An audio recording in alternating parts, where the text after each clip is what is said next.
को पेरिफेरीमा आज 2081 सालको खरोन्डे मेलाको अवसरमा बृहत प्रोग्राम प्रतियोगिता नभनौँ प्रोग्राम हामीले चाहिँ धान्ना चाहिँ नरेन्द्र दिवस ठेकुवाजीलाई पनि हार्दिकतापूर्वक अनुरोध गर्न चाहन्छु। हुन्छ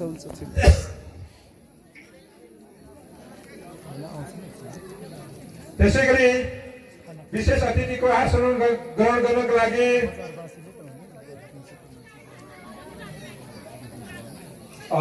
वन डिभिजन कार्यालयका प्रतिनिधि दामोदर बुढाथोकीज्यूलाई पनि हार्दिकतापूर्वक विशेष अतिथिको रूपमा आसन ग्रहण गर्नको लागि आदरणीय व्यक्तित्व समाजसेवी नारायणमान गुरुङज्यूलाई पनि हार्दिकतापूर्वक अनुरोध गर्न चाहन्छु।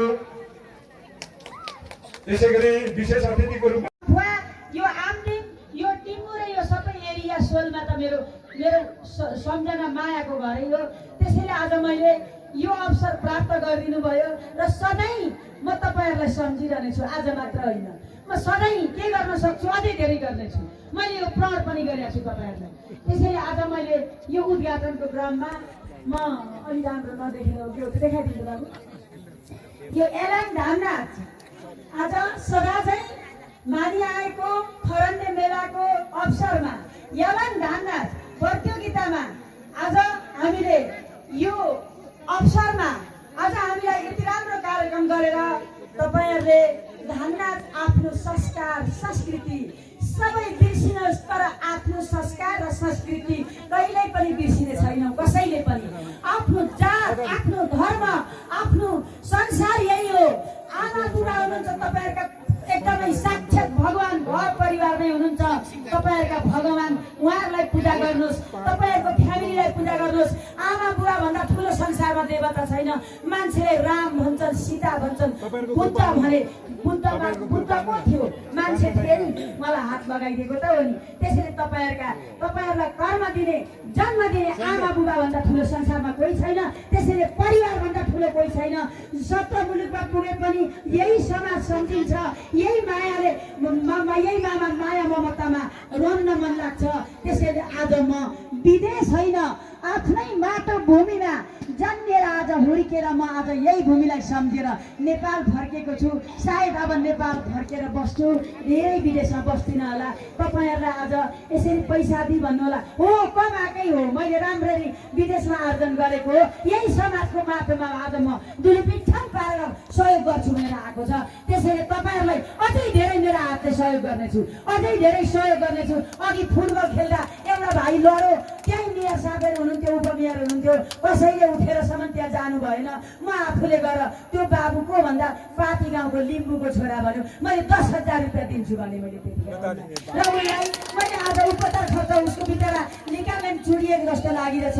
बिचरा 2 राउन्ड पनि उसले खेल्न नपाइकन बिचरा उसको आज त्यस्तो अवस्था आयो। त्यसैले उसको उपचार खर्च 10,000 दिन्छु। त्यस्तो आपत परेछ भने मेरो प्रिय भाइ यहीँ हुनुहुन्छ हाम्रो सुविन्द्र राई, उहाँलाई मै त्यो भाइको सम्झना गर्नुहोस् बाबु, त्यो भाइलाई निगरानी गर्नुहोस्, उसको अवस्था कस्तो रहेछ मलाई भन्नुहोस्। अझै पनि सहयोग गर्न सक्छु म, त्यस्तै पर्यो भने आवश्यकता अनुसार म सहयोग गर्छु। यस्ता अप्ठ्यारै परेकालाई सहयोग गर्न भनेर म नेपाल आएको छु, चिन्तै नगर्नुहोस्। भर्खरै मैले जमिन खरिद गरेको छ हिजो 13 थुममा, त्यहाँ पनि एउटा यस्तै हल बनाउँछु। त्यसैले समाजकै लागि केही गर्छु भनेर नेपाल फर्केको छु।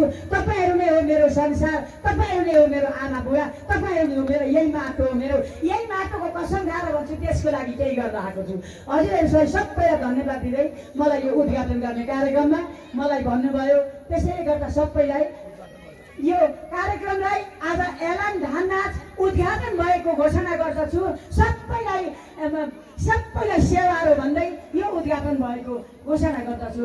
हजुरहरूलाई धन्यवाद। धामनाथ प्रतियोगिताका लागि, धामनाथ कार्यक्रमका लागि सहभागी हुन आउनुभएका व्यक्तित्वहरूलाई सर्वप्रथम त हृदयबाट नै धेरै धेरै आभारीका साथ न्यानो अभिवादन गर्न चाहन्छु। विगत लामो इतिहास भएको यस धामनाथ कार्यक्रम सदा चाहिँ यस वर्ष पनि हामीले निरन्तरता दिने प्रयत्न गरेका छौँ। तसर्थ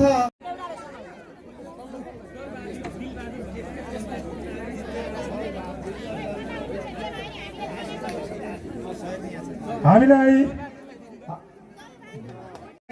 संस्थाको दिगो बनाएको लागि भनेर 1 लाख रुपियाँ हक्षा कोष भट्टबहादुर सिंहजानको स्मृति हक्षा कोष स्थापना गरिदिनु भएको छ।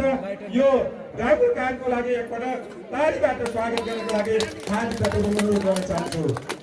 यो जुन रकम चाहिँ हस्तान्तरण गर्नको लागि मेरा सिंहजानकोलाई अनुरोध गर्न चाहन्छु।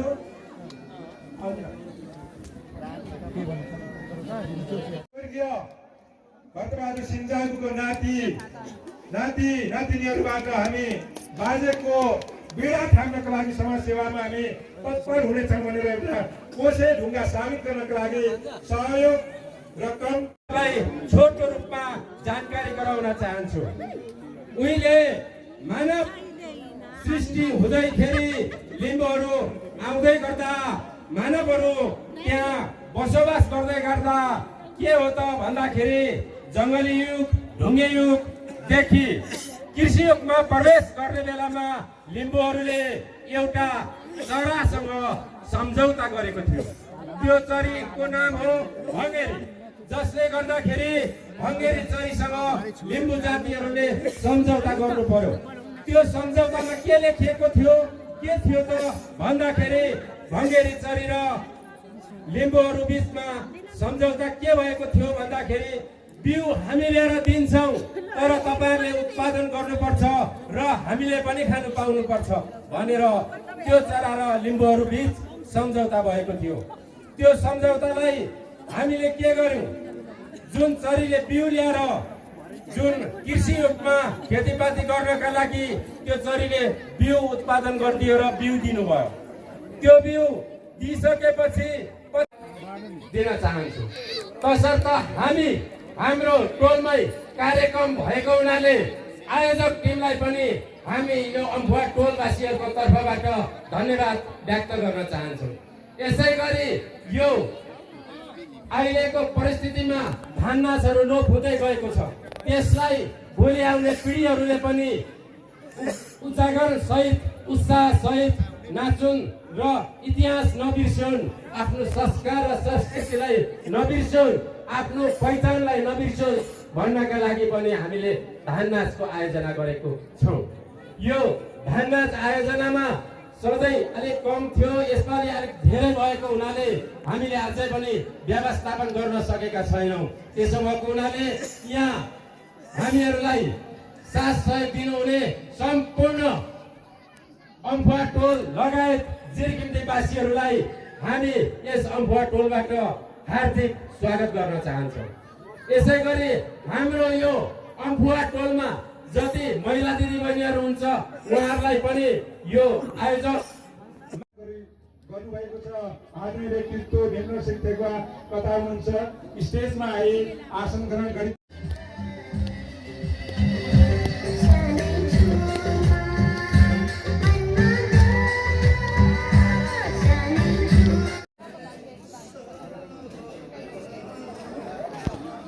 सदा चाहिँ हाम्रो खरण्डे मेलाको पावन अवसरमा हामी लिम्बू संस्कृति परिषदले हाम्रो यस कार्यक्रम एकलौटी कार्यक्रम गरेको छ।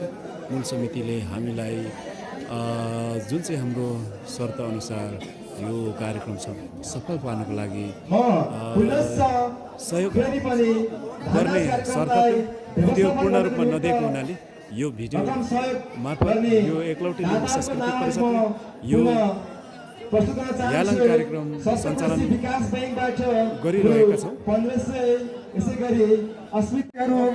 चाँडै नै प्रस्तुत गर्न गरेका छौँ। तसर्थ सम्पूर्ण यहाँ उपस्थित भएका व्यक्तित्वजीवहरूलाई धैर्य धारण गरी सो यालाङ प्रस्तुतिहरू हेरिदिनु हुनको लागि समेत हामी विनम्र अनुरोध गर्न चाहन्छौँ। साथै आज हाम्रो धान नाच कार्यक्रम सँगसँगै खाजाको पनि व्यवस्था छ। मकैको साथसाथै लै खरण्डे मेलामा यालाङ कार्यक्रम भइरहेको छ। लिम्बू संस्कृति परिषदको संयोजकत्वमा भइरहेको छ। मित्र फोहोर पनि लिम्बू संस्कृति परिषदले यालाङ कार्यक्रम गरेको थियो यसै स्थलमा। यहाँ धेरै टिम धान-नाच भइरहेको छ। यतापट्टि एउटा टिम,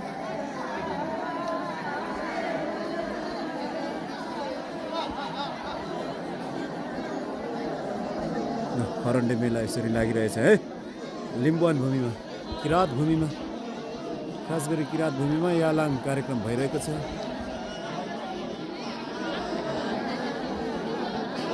यसको संयोजक लिम्बू संस्कृति परिषद तेह्रथुम, किराँत फुन्चुङलुङ लिम्बू संस्कृति परिषद तेह्रथुम।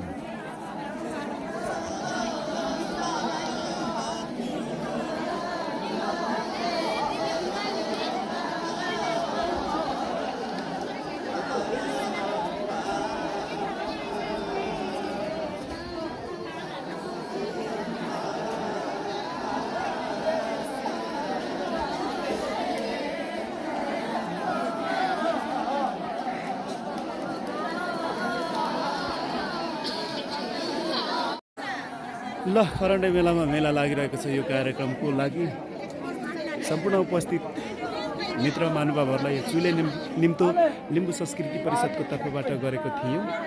उक्त निम्तोलाई स्वीकारेर यहाँ केही टिमहरू आउनुभएको छ भने एवं रीतले केही यहाँ महानुभावहरू हुनुहुन्छ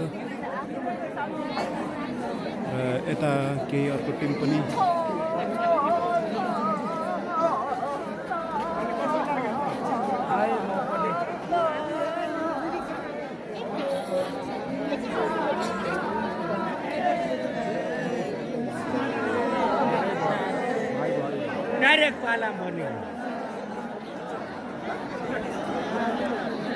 पालन प्रस्तुति हुँदा पुरुष र महिलाको उत्तर हुने गरेको पालन आउँदा अति मिठास हुने थियो भन्ने कुरा जजहरूबाट आइरहेको छ।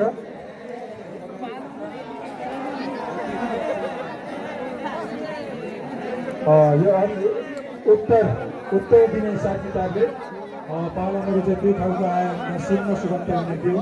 त्यसो हुँदाखेरि पालनलाई अलिक छिटो गरौँ है, के छ?